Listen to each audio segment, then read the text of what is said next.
प्यारे बच्चों, जैसा कि आपको पता है, आज हम अपने छठा जो पाठ है मेरे दोस्त बनोगे कि हम भाषा से जो व्याकरण से संबंधित प्रश्न थे उनका हम चौथा प्रश्न आज करेंगे।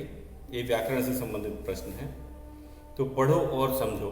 तो चौथा प्रश्न करेंगे। तो हमारा चौथा प्रश्न है, भाषा से प्रश्न है चौथा, पढ़ो और समझो। पढ़ो और समझो। पढ़ो और समझो।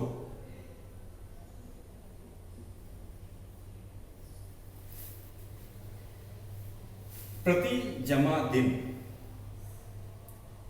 प्रति जमा दिन, ये बनेगा प्रतिदिन। तो प्रति लगा करके हमने, अगर किसी कुछ शब्दों के आगे अगर हम प्रति जोड़ दें तो क्या बनता है? एक नया शब्द बनता है। ये है प्रतिदिन। प्रति का अर्थ होता है हर। तो प्रतिदिन मतलब हर दिन। प्रति जमा दिन, प्रतिदिन। और प्रति का अर्थ है, हम कहेंगे हर। तो प्रतिदिन मतलब हर दिन। जैसे हम प्रतिदिन व्यायाम करते हैं, हम प्रतिदिन योगा करते हैं। तो प्रतिदिन मतलब हर दिन। दूसरा है प्रतिपल।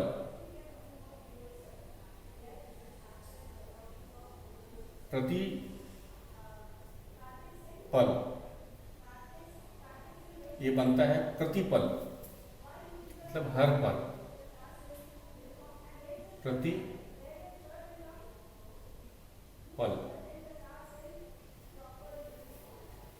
तो हर पल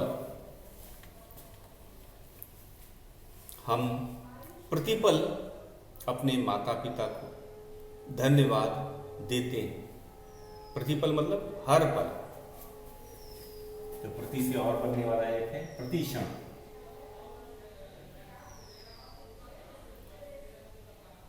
प्रति क्षण अर्थ है, वे बनेगा प्रतिक्षण।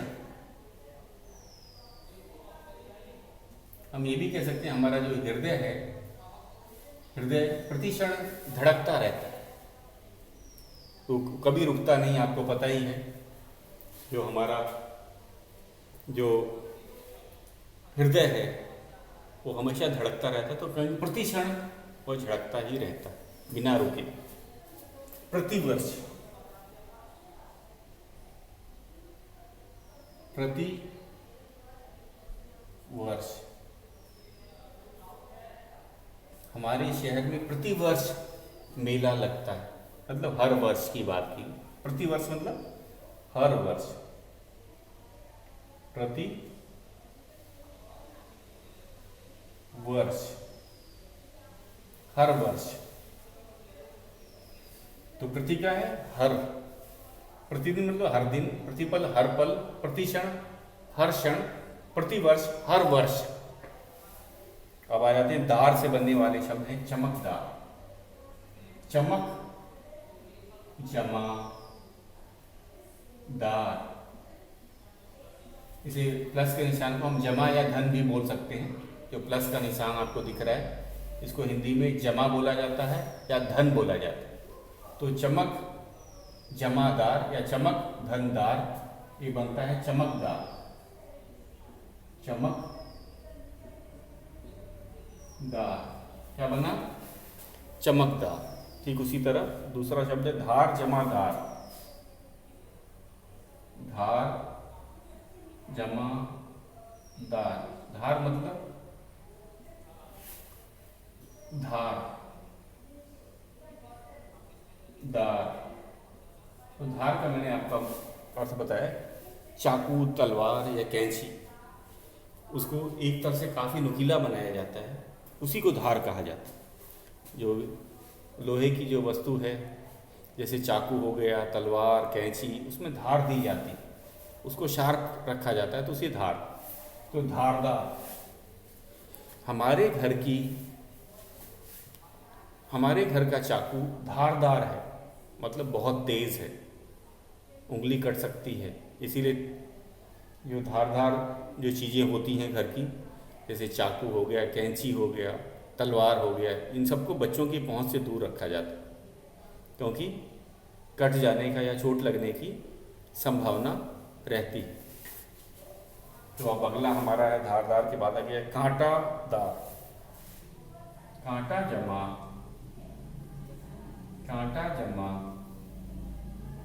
दार, ये शब्द बनेगा कांटेदार। ध्यान, कांटादार नहीं होता है, कांटेदार, इसमें जरा परिवर्तन है। तो क्या होगा? कांटेदार।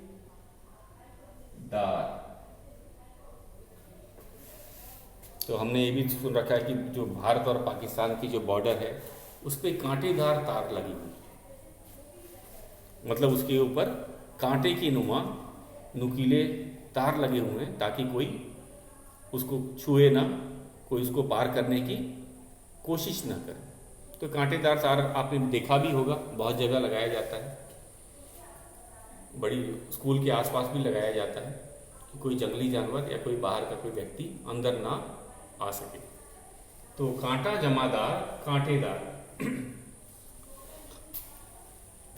हमने भारत पाक सीमा पर कांटेदार बाड़ा देखा है। कांटेदार तार से देखा है, तो हम ऐसे कह सकते हैं जिसमें कांटे लगे हों। या फिर हम कहेंगे कुछ जो पौधे होते हैं, जैसे गुलाब का हो गया, बेर का है, तो हम कहेंगे गुलाब की टहनी कांटेदार होती है, उसमें कांटे लगे होते हैं। आपने ये देखा होगा, गुलाब का जो फूल होता है उस पर बड़े कांटे लगे होते हैं, छोटे छोटे कांटे होते हैं। तो कहेंगे गुलाब की टहनी कांटेदार होती है, मतलब कांटों से भरी हुई, कांटों से भरी हुई। तो ये था हमारा। अगला है हमारा चूड़ीदार।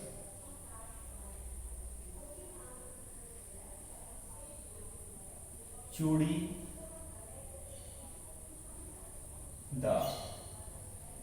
चूड़ी जमादार, ये बनेगा चूड़ीदार। चूड़ीदार,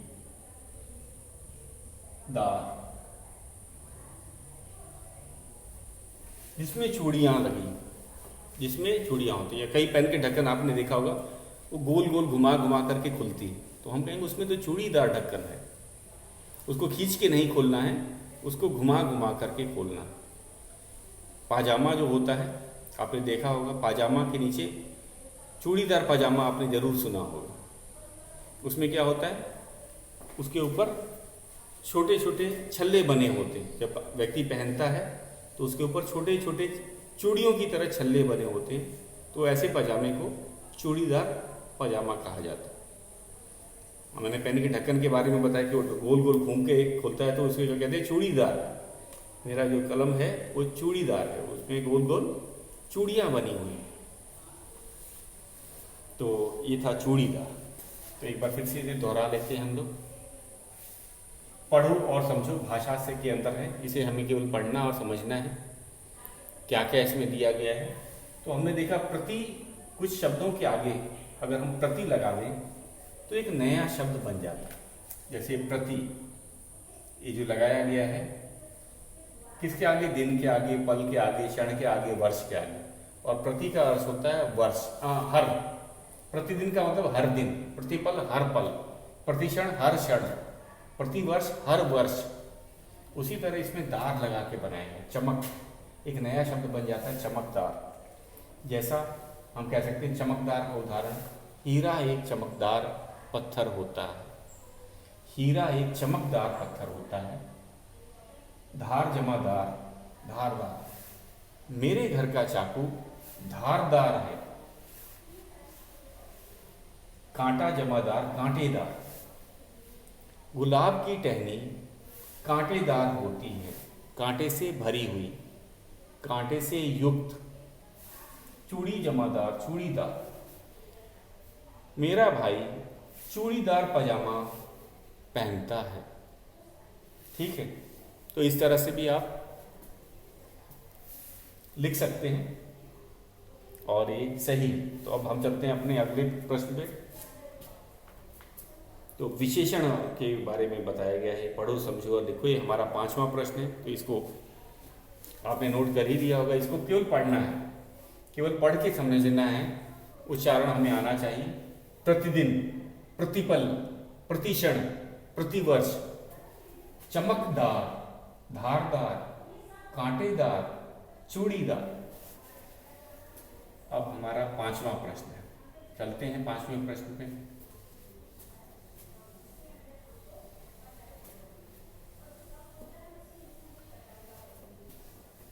हमारा 5वां प्रश्न है,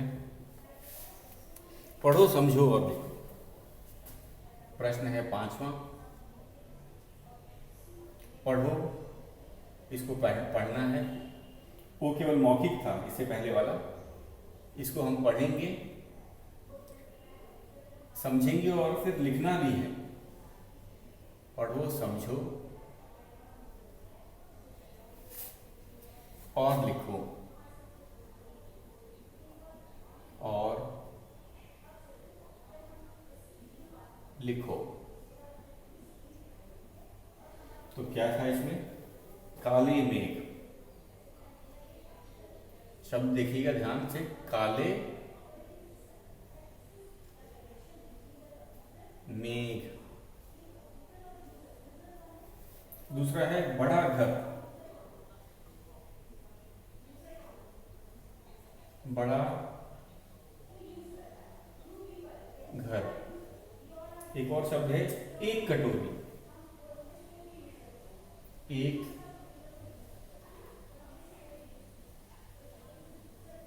कटोरी। हमने जरा ध्यान से देखिएगा इसमें, तो पहला वाला जो शब्द है वो है हमारा एक काले मेघ, काले मेघ। तो इसके अंदर दूसरा है बड़ा घर, एक कटोरी। तो जो इसके अंदर हमने देखा, मेघ क्या है? मेघ संज्ञा है। काले क्या है? वे विशेषण है। संज्ञा की विशेषता बताने वाले जो शब्द हैं उनको विशेषण कहा जाता है, आपको पता भी है। मेघ की क्या विशेषता है? ये जो मेघ हैं वो काले हैं, ये काले बादल हैं। मेघ कैसे हैं? उनका रंग काला है। ये घर जो है इसकी क्या विशेषता है? ये घर बड़ा है, आकार में ये बड़ा है। कटोरी, कटोरी की संख्या बताई जा रही है कि कटोरी कितनी है? एक कटोरी।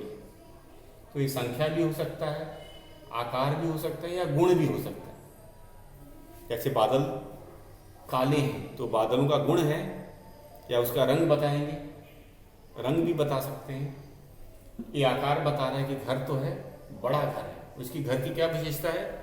एक घर बहुत बड़ा है।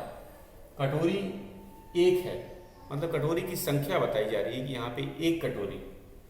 तो जो भी शब्द संज्ञा के, इसमें संज्ञा कौन कौन थे मैं उसको रेखांकित कर देता हूँ। मेघ है संज्ञा, घर है संज्ञा, कटोरी है संज्ञा, वस्तु का नाम है। तो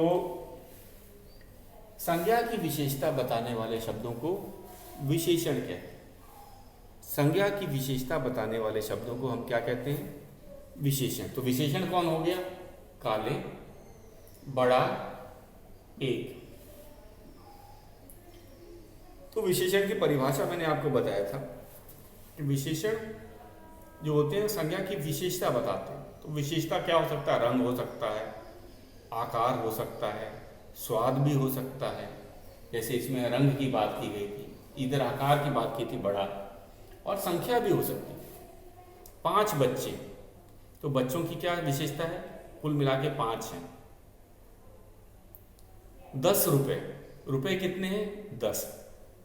तो संख्या को भी हम कहेंगे संज्ञा की विशेषता बता रही है, उनकी संख्या बताया जा रही है, तो विशेषण कहलाएंगे। तो इसमें विशेषण क्या हो गया? काले, बड़ा और एक, ये सब क्या हो गया? विशेषण। और अब हमें अब पता चल गया है कि जो विशेषण हैं वो संज्ञा की विशेषता बताते हैं, खासियत बताते हैं। तो विशेषण कौन से शब्द होते हैं? विशेषण वे शब्द होते हैं जो हमें संज्ञा की विशेषता बताते हैं। तो इसमें हमने देख लिया कि विशेषण, परिभाषा भी हमने विशेषण का किया था। संज्ञा की विशेषता बताने वाले शब्दों को विशेषण कहा जाता है। परिभाषा उदाहरण भी हमने आपको बताया था कि काला घोड़ा, तो यहाँ पे क्या है?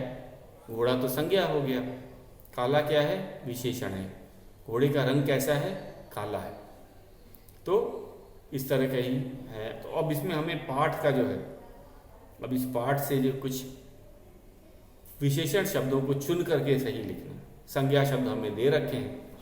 संज्ञा आपको पता है, किसी ने वस्तु का नाम हो सकता है, व्यक्ति का नाम, प्राणी का, स्थान का नाम हो सकता है, भाव का नाम हो सकता है। तो संज्ञा हमें दिया जा रहा है, हमें उसका विशेषण चुन करके लिखना। विशेषण अलग से दे रखा है, बहुत आसान शब्द है। तो विशेषण हमें देना है। तो अब शुरू करते हैं इसे करना। आप मेरे ख्याल से समझ चुके होंगे कि किसी संज्ञा की, संज्ञा यहाँ पे मेघ था, घर था, कटोरी था, संज्ञा की विशेषता बताने वाले शब्दों को विशेषण कहा जाता है। तो संज्ञा यहाँ पे विशेषण था काले, बड़ा और संख्या 1।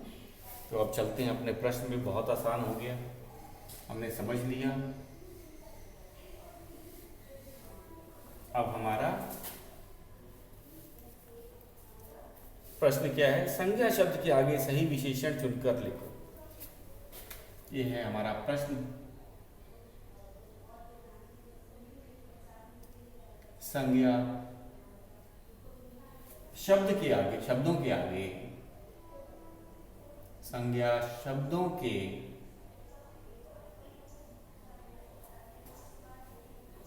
आगे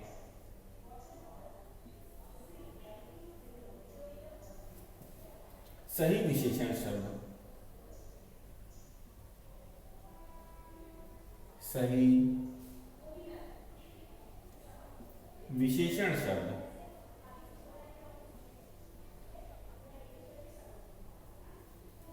सही विशेषण शब्द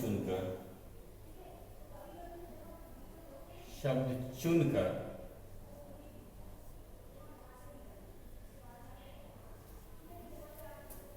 लिखो। मैं लिखने का काम करना, लिखो।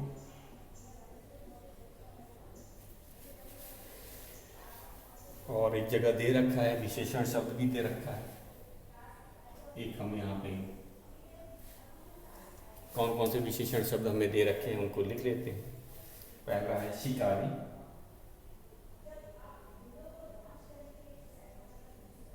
शिकारी। दूसरा है अद्भुत, अद्भुत।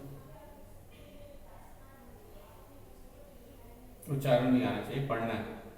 अद्भुत, भ पे छोटी यू की मात्रा है। अद्भुत, तेजी से पढ़ रहे।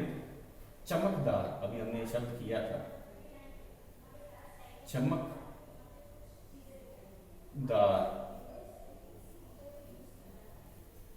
के बाद में है विषैले, अगला वाला है विषैले, विष से भरे हुए, विषैले।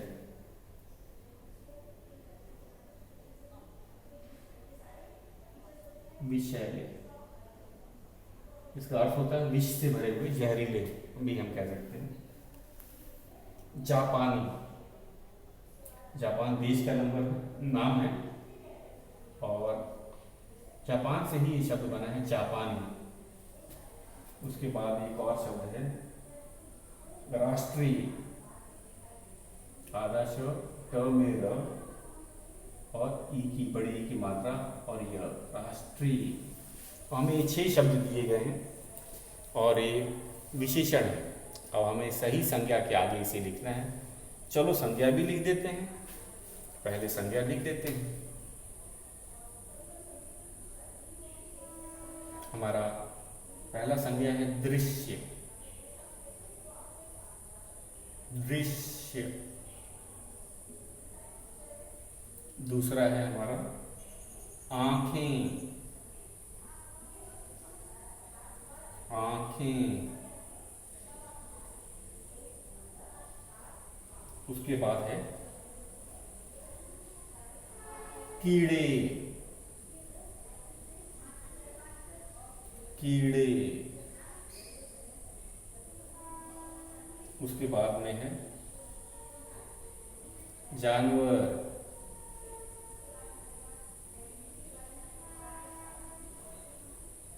उसके बाद है पक्षी, और फिर अंत में है पंखा। अंत में क्या है? पंखा।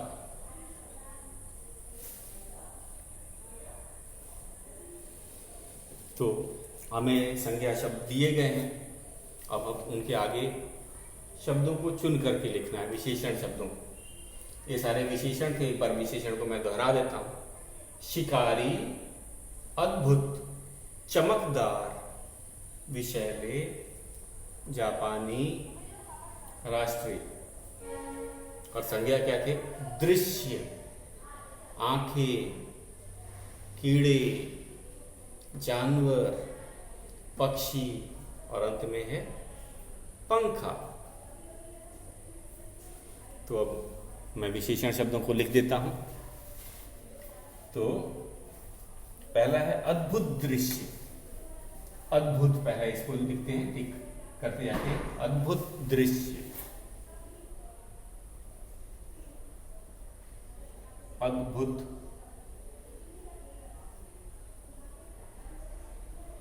दृश्य, जो पहले न देखा गया। अनोखा या अद्भुत मतलब अद्भुत दृश्य, वह दृश्य जो पहले कभी न देखा गया हो। अनोखा दृश्य हम कह सकते हैं। आंखें, अब आंखों का क्या हो सकता है? आंखें हैं चमकदार आंखें। देखा होगा लोगों के, खासकर बच्चों की आंखों में चमक होता है वो।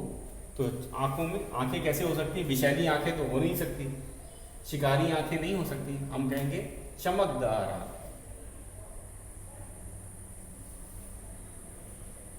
चमकदार आंखें। कीड़े किस तरह के हैं? कीड़े विषैले, विष से भरे हुए। हमने इस पाठ में किया था, याद होगा आपको, कि मोर जो है विषैले कीड़ों को खा करके लोगों की मदद करता है। जैसे कि बिच्छू हो गया, एक विषैला कीड़ा होता है, अगर वो काट दे तो बड़ा दर्द होता है, लोग मर भी सकते हैं। तो विषैला मतलब विष से भरे हुए। तो विषैले कीड़े,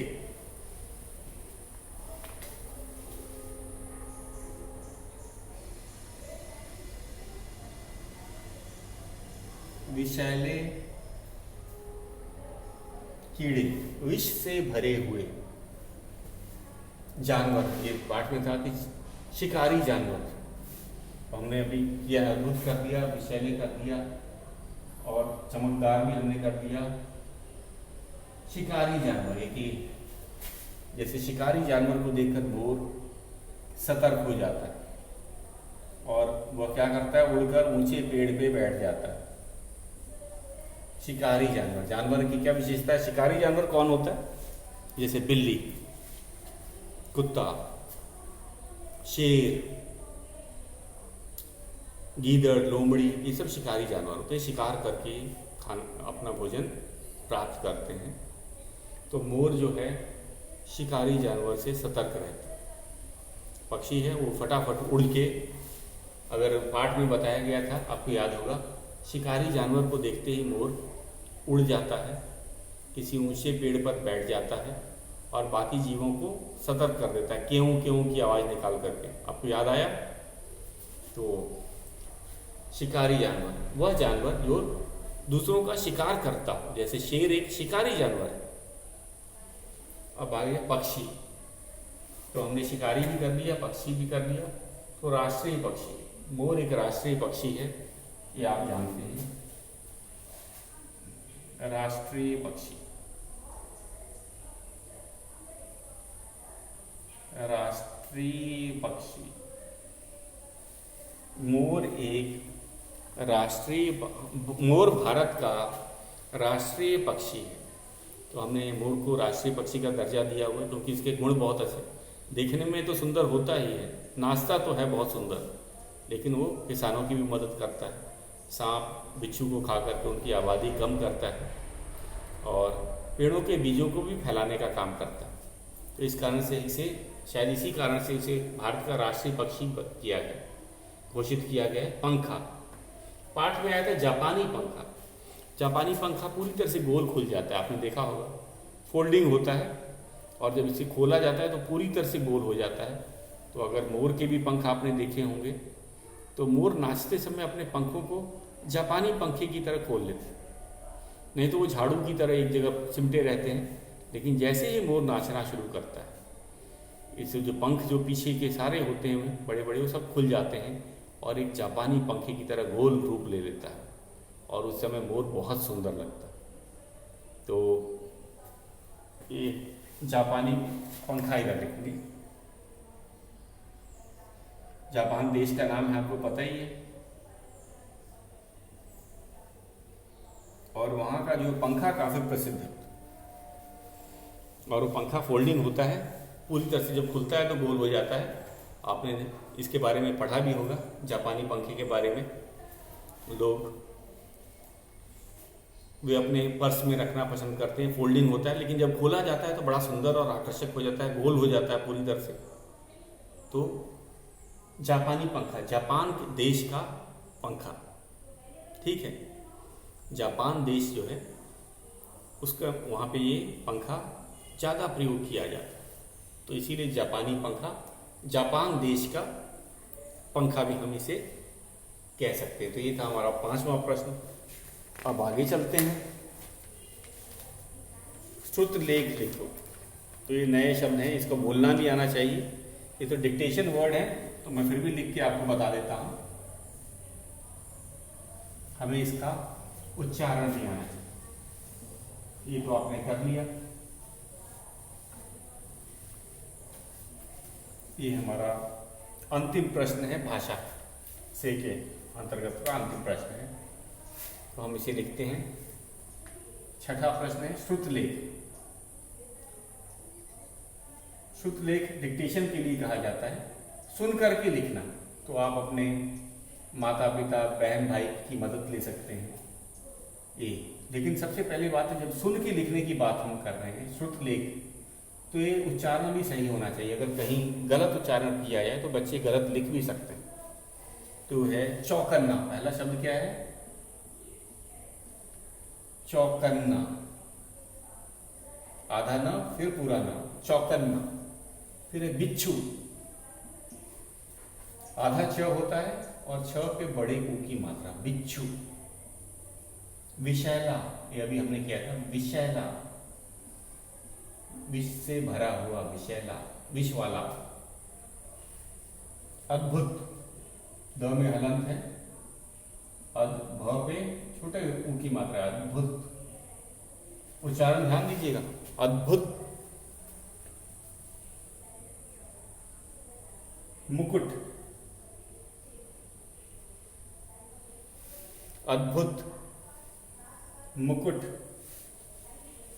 तांबा, एक बार पहले उच्चारण ही हम लोग सुन लेते हैं इसका, लिखवाएंगे बाद में क्योंकि उच्चारण जरूरी है। तांबा, श्री कृष्ण, राष्ट्रीय, दृश्य, धन्यवाद। फिर से एक बार देखिए, चौकन्ना, बिच्छू, विशैला, अद्भुत, मुकुट, तांबा, कृष्ण, राष्ट्रीय, दृश्य, धन्यवाद। अगर हम गलत उच्चारण करेंगे, गलत बोलेंगे तो जो सुन के लिखने वाला होगा उसकी भी गलती हो जाएगी, क्योंकि वो जैसा गलत सुनेगा तो गलत लिखेगा। तो इस पे ज़रा ध्यान देना है, इसका उच्चारण भी हमें उतना ही आना चाहिए। तो आज का आपका गृह कार्य है, इसका शुद्ध रूप से उच्चारण करना है श्रुतलेख का, और अपने जो बहन भाई या घर के बड़े जो लोग हैं उससे इसको बुलवाना है और देखना है आपने कितने सही लिखे हैं शब्द। तो आज के लिए बच्चों इतना ही, कल हम अपना इसका शेष प्रश्न करेंगे। आज के लिए इतना है।